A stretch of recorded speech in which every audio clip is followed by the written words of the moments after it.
Assalamualaikum warahmatullahi wabarakatuh. Jadi kemarin dan hari ini sih penulis diprotes oleh pemirsa.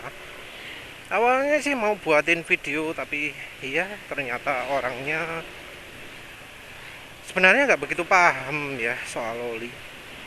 Jadi dia protes rekomendasi penulis ya. Ada dua hal yang diprotes. Yang pertama adalah cara pengukuran. Cara pengukuran diprotes karena kok penulis pakai feeling. Harusnya kalau membuat perbandingan itu jangan pakai feeling. Jangan pakai feeling, tapi pakai alat. Kalau nggak pakai alat, nggak ilmiah. Jadi yang nomor satu itu alat itu. Yang nomor dua adalah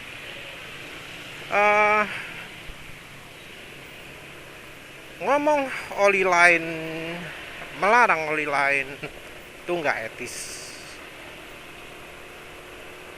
Jadi yang nggak etisnya dulu aja ya. Ngomong review dengan langsung menjudge oli ini jelek, oli ini bagus, kata dia itu gak etis.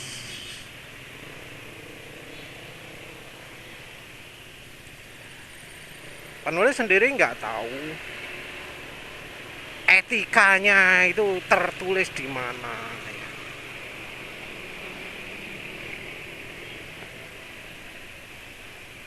Dan sekalipun nuruti untuk hanya memperlihatkan data ya, sementah apakah data yang akan ditampilkan? Karena ya ada ya, nggak semua orang itu bakal paham kalau misalnya detail-detail. Kayak seperti misalnya penulis nyebut PowerPoint, titik tuangnya sesignifikan apakah peran titik tuang itu. Karena kan ada orang yang berpendapat, oh motor di Indonesia apa ya pernah ngalami minus 33 derajat, kayak gitu kan ada. Nah, kan harus dijelaskan minus 45 ngapain gitu ya, kan harus dijelaskan. Oh kalau yang minus 45 itu tandanya ada bahan paunya beda dari yang minusnya 33 itu. Kira-kira seperti itu kan jadi mempunyai nuansa berbeda kan.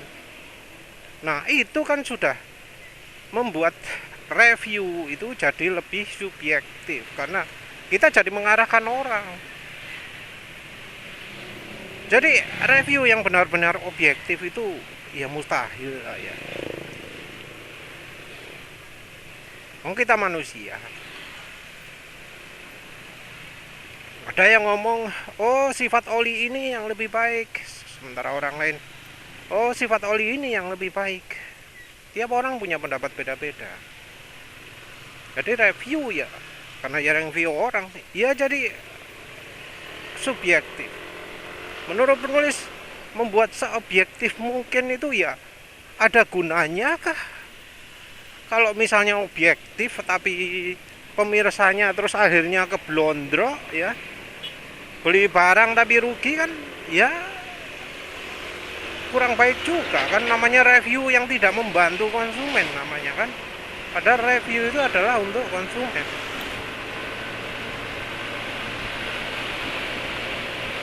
Jadi penulis sendiri nggak ngomong soal etika itu kan, etika apa itu penulis nggak ngerti. Etika yang melindungi penjual curang itu bukan aliran penulis. Etika yang menutup-nutupi cacat produknya orang itu bukan aliran penulis.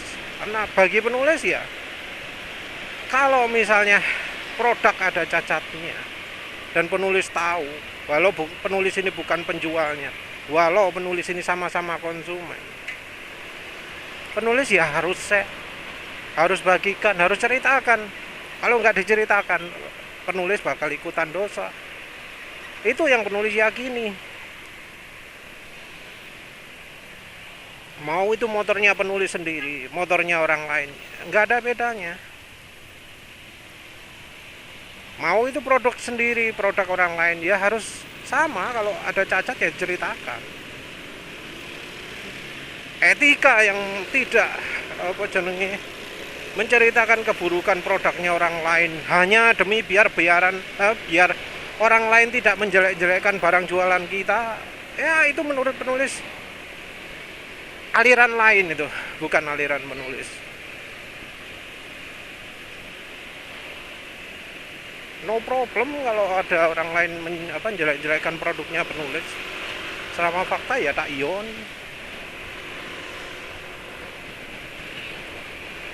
Karena ya kalau menurut penulis ya etika penjual itu ya jujur, ojo lek nakalan ditutup-tutupi, karena ya itu merugikan konsumen.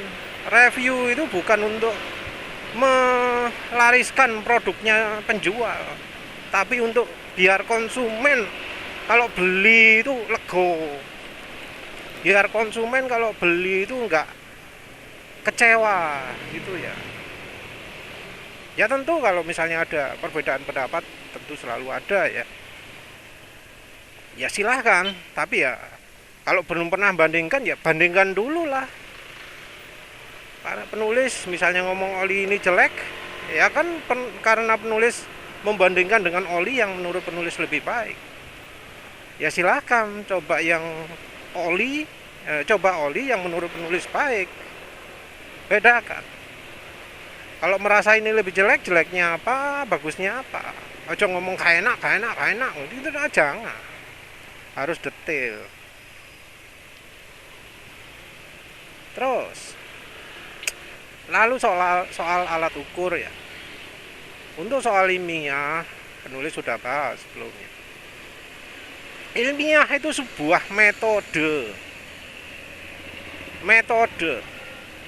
bukan namanya alat.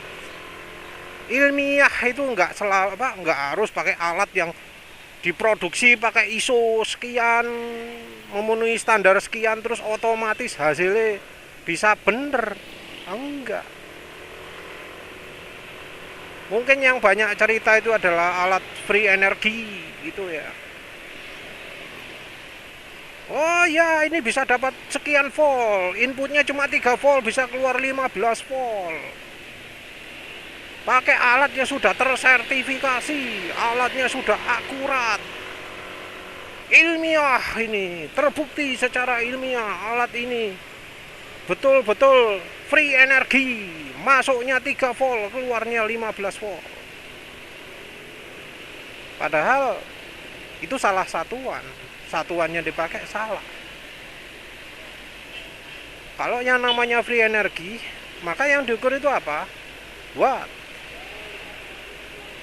Satuan daya, satuan tenaga. Nah kalau pakai satuan watt, ya bisa beda lagi. Mungkin masuknya 3 volt, keluarnya 15 volt. Tapi kalau diukur wattnya bisa beda lagi. Masuk 15 watt, keluar 10 watt. Jadi batal free energinya. Jadi yang namanya pengukuran itu alat harus tepat.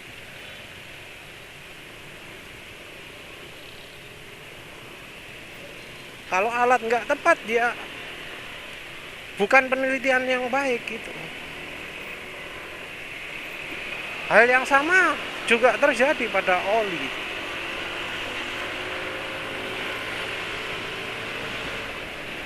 Mungkin ada yang melakukan VOA, terus untuk menguji olinya pakai UOA, tapi satu toh.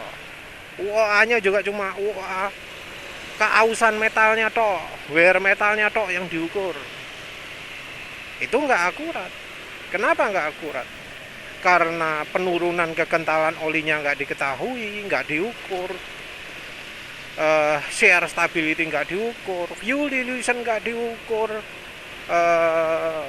tingkat pemakaian nggak diukur, dan seterusnya. Dan hasil wear metal kalau hasilnya cuma 3-4 gitu ya, terlalu kecil. Bisa jadi oli yang sama, motor yang sama, rider yang sama, hasilnya bakal berubah-berubah seperti yang penulis tunjukkan di video sebelumnya. Orangnya sama loh, hasilnya berubah-berubah, kan nggak konsisten. Terus ada lagi uji gesek Timken.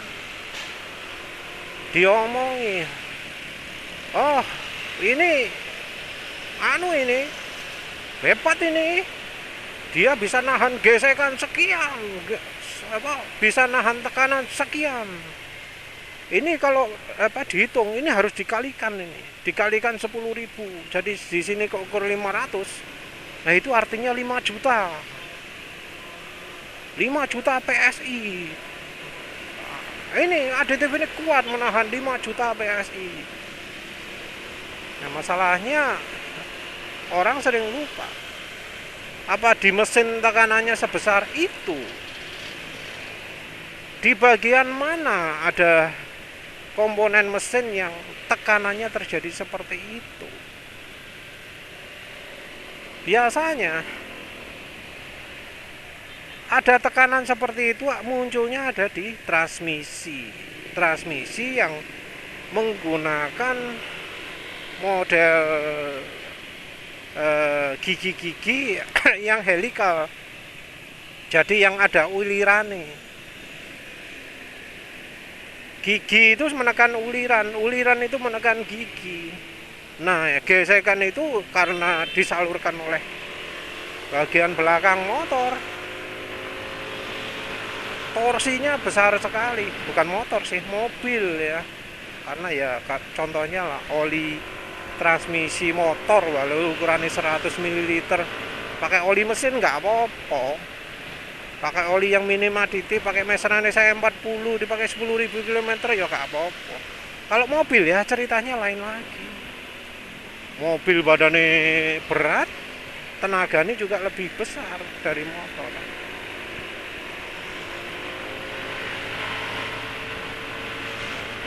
Jadi kita harus perhatikan itu. Memang pakai aditif itu bisa menahan tekanan sekuat itu. Tapi apa itu sesuai dengan yang terjadi di kenyataan? Karena dari ASTM sendiri, penggunaan mesin Timken itu lebih ke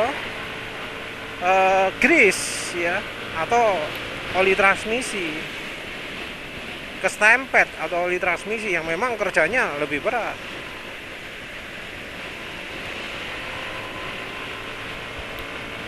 Nah, sebenarnya apa sih, alat apa yang bisa kita pakai untuk membantu mengetahui uji oli? Ya idealnya sih kita kalau bisa ya punya alat mengukur kekentalan. Mestinya masih ya mahal juga sih alat pengukur kekentalan. Cari yang sederhana, entah ya berapa sih harganya, 5 juta atau berapa ya. Jadi mengukur kekentalan itu penting. Kalau nggak punya ya mungkin pakai alat tarsan lah ya, pakai bola besi yang dijatuhkan di dalam sebuah tabung isinya oli, diukur berapa detik. Tapi itu ya rawan error juga karena hitungan jatuhnya banter, jeduk, tergantung dari ukuran pipa nih. Tapi itu bisa untuk mengukur penurunan performa oli. Terus yang lain lagi ya, yang kayak penulis melakukan 0-100, mengukur top speed, itu bisa jadi pedoman juga. Memang kondisi jalan berubah-ubah, tapi kalau kita minimalisasi misalnya, ya kita lakukan di jam yang sama, tempat yang sama, ya hasilnya pasti akan lebih dalam toleransi, errornya nggak gede-gede amat.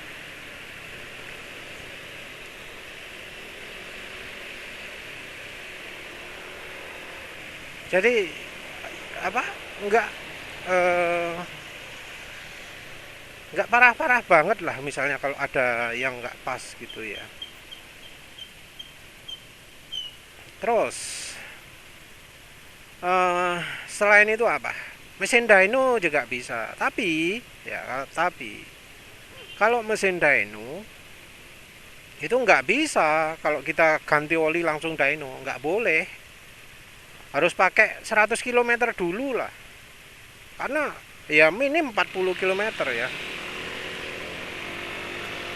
40 km kenapa? Ya agar efek olinya itu bisa kelihatan. Efek olinya itu biar bisa apa jenenge ya, meresap ke mesin gitulah ya. Weh, banter ya. Banter. Yang kemarin-kemarin lambat, ternyata tekanan ban motor penulis itu terlalu rendah ya. Kemarin udah penulis pompa lagi. Kenapa ya ban belakang ini gampang gembos. Banter kan tadi ya. Olinya oli GGI. Suara mesin masih halus ya. Ini penulis balik karena lupa mau beli oli. Jadi pakai mesin dyno ya harus ada jeda waktu lah, nunggu oli ini ngeresep, nunggu kalau ada efek samping biar ada efek sampingnya. Jadi 100 km setelah ganti oli, jangan langsung ya doa. Dan sebelum dyno motor ya dibawa di puter-puter gitulah, entah dipakai macet-macetan, digeber top speed ya, dipakai dulu lah 5 menitan wis, 10 menit gitulah. Ojo dalam kondisi mesin dingin. Terus ada yang ngomong pakai, kan penulis sering ngomong kan suara mesin itu bisa jadi halus, jadi kasar, tergantung sama olinya. Ada yang menyarankan pakai alat ukur volume, dB meter. Apa bisa pakai dB meter? Ada masalah ya kalau kita melakukan pengukuran itu pakai dB meter. Kalau untuk mobil ya bisa ya, cukup layak lah.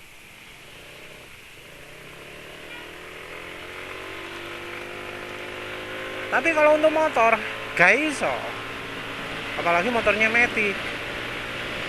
Kenapa? Karena ada suara knalpot, ada suara CVT yang kalau dalam kondisi idle suaranya bisa keras. Suara itu bisa mengganggu pengukuran. Juga ada beberapa bagian yang ya memang ciri suaranya kasar, yang nggak bisa diperhalus oleh oli. Kayak suara ini NMAX ini, suara kroak ini nggak iso. Oli ini api, oli ini elek ya kroak kayak gini, nggak bisa dirubah.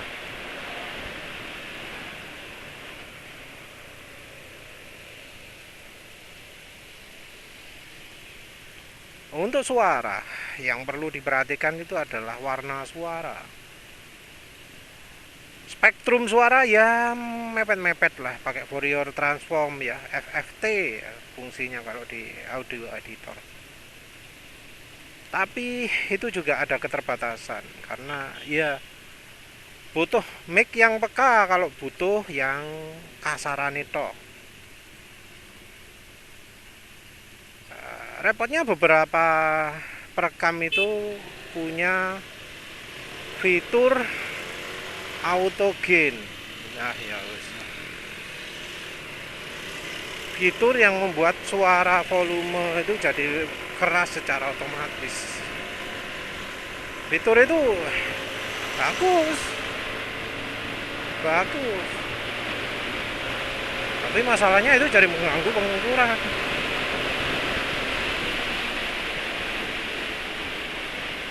Mungkin ada yang namanya dB meter. Kalau dB meternya bisa membedakan suarane CVT dan knalpot ya oke. Tapi kan enggak, ya percuma lah. Selama ini juga enggak ada program otomatis yang bisa memfilter warna suara.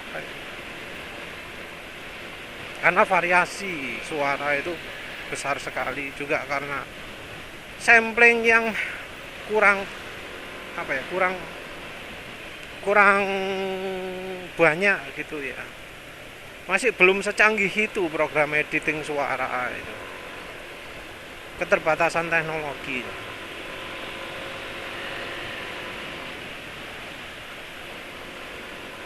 Ya, kalau misalnya uji oli butuh murah, repot ya. Kalau kita pingin uji oli murah-murahan gitu ya, nggak bisa kita pakai acuan uji oli wear metal. Kalau melakukan uji KV 100 ke lab ya, juga masih mahal. Karena ya biayanya antara $25 sampai $35 kalau nggak salah. Biaya untuk mengukur KV 100.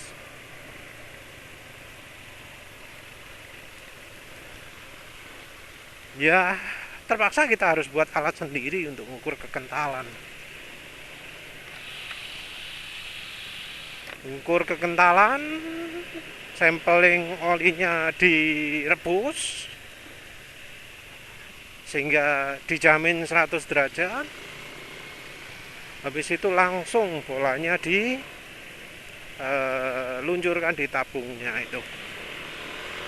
Kalau alat lab sih otomatis itu ya prosesnya ya.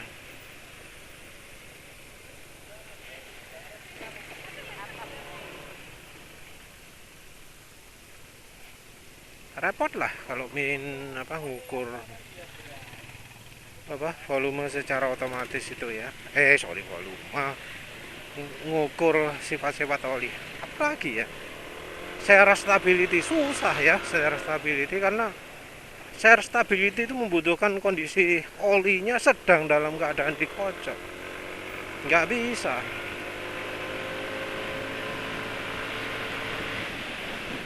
Nggak bisa share stability sembarangan diukur.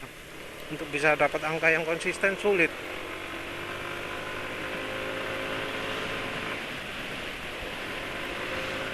Apa ya? Susah ya. Susah. Penilaian mungkin dari sisi warna. Kalau dari sisi warna sudah ada warningnya. Oh, warna oli sudah kayak gini, sudah waktunya ganti. Coklatnya kan coklat macam-macam, ada gradasinya, ada petunjuknya. Blotter test ya. Tapi banyak orang yang salah dalam melakukan blotter test. Oli diteteskan ke tisu.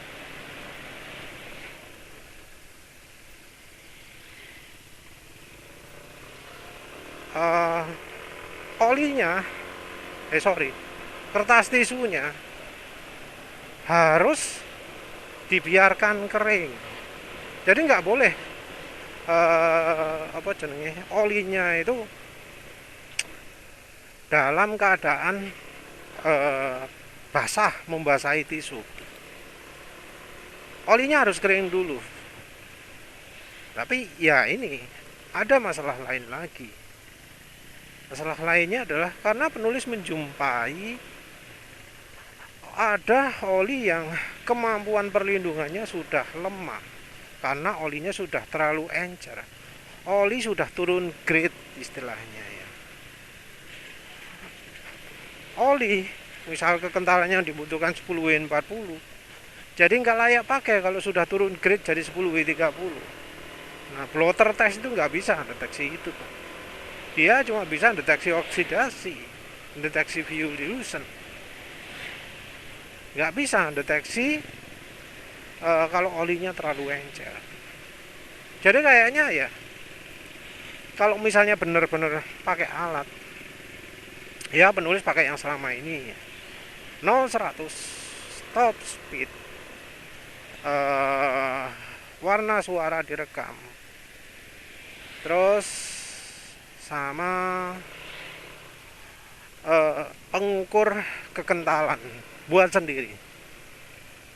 Jadi pakai pipa panjang, terus sama bola besi yang agak besaran, yang hampir menyamai ukuran itunya apa jenenge, botolnya, tabungnya, terus dilepas, dihitung berapa detik jatuh ke bawah. Itu harus jadi patokan. Ya jatuh ke bawahnya jangan sampai kurang dari 1 detik, karena kalau kurang dari 1 detik amit-amit ya membedakannya. Mak jedok ketemunya 0,1, jedok 0,2. Kalau itu otomatis bah repot ya. Mungkin harus direkam ya. Direkam itu lewat sini berapa, dihitung pakai video. Ya wes lah. Kayaknya itu aja. Oh ya, ini oli GGI nya sudah mulai makin kasar ya. Ya mau bagaimana lagi, olinya SI40 ya. Tapi sudah cukup lah, licin konsisten. Tapi sayang motor penulis fuel dilution, jadi ya oli jadi makin cepat rusak. Wes gitu aja. Terima kasih udah menonton. Assalamualaikum warahmatullahi wabarakatuh.